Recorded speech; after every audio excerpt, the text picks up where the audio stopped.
So in theory, that sounds outstanding. I've also read that the number of companies actually using underlying Ethereum technology is not that great. Has this been adopted by a lot of firms? There's a lot of beta testing going on, and the insurance industry looks like really the place where this would have the most long-term impact. A huge amount of interest, but other than some niche products, like there's an Ethereum flight insurance contract that you can buy. So if your flight is delayed 2 hours, it pays over the ether to you into your digital wallet without anyone having to verify this and so forth. These are really proof of concept at this point, and I think in the long run they may play a really important role, but not until some legal issues are clarified. You know, it's possible that you and I could have a smart contract that actually violates consumer protection law.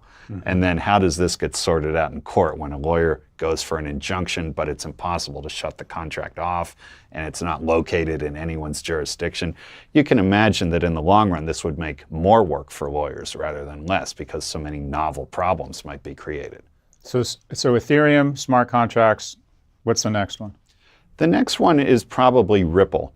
And Ripple's a little different than the others. It's not a public blockchain so much as a conduit for payments. And Ripple has positioned itself as an alternative to the SWIFT network for international money transfers.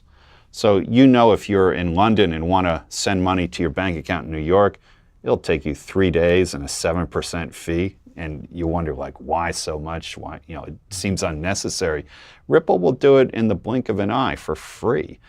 And the SWIFT network has been notoriously insecure because there are tens of thousands of banks linked into it, and the weakest link in the chain is where the thieves enter in and very famously hack the system. Ripple, I think the security is the real point of differentiation, but also the speed and cost. So the SWIFT network now has been forced to reconsider its own technology. I think competition is very good and probably long overdue.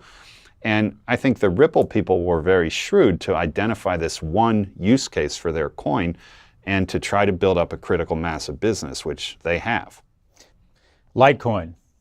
Litecoin is...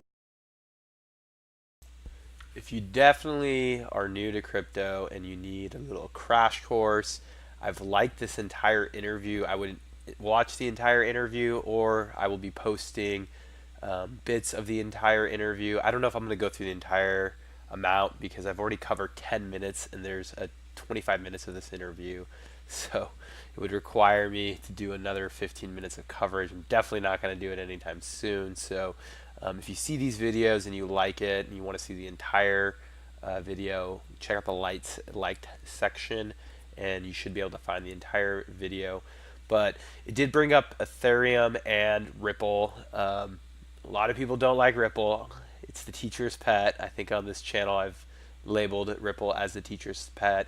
And in my own opinion, I do see more future use cases for Ethereum. But in the short term, depending on how banks are, and like I said, it's very easy that these banks will just not do business with Ripple or cut Ripple out or just create a currency like Ripple and leave Ripple high and dry.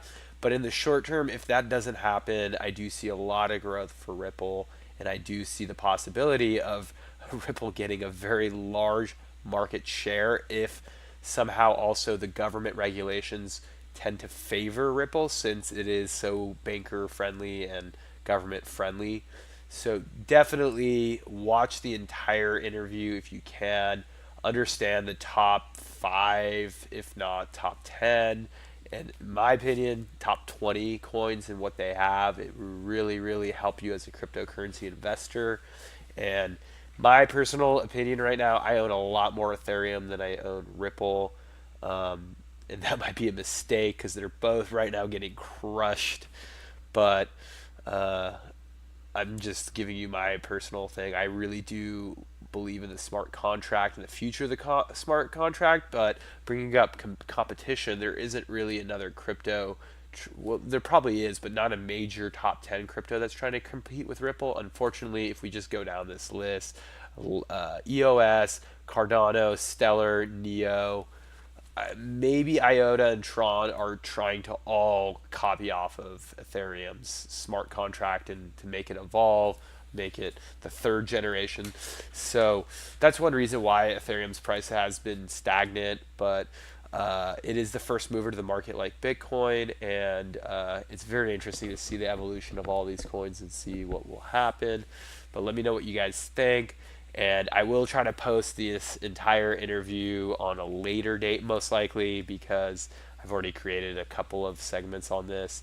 And thank you very much for watching, and I will talk to you guys soon.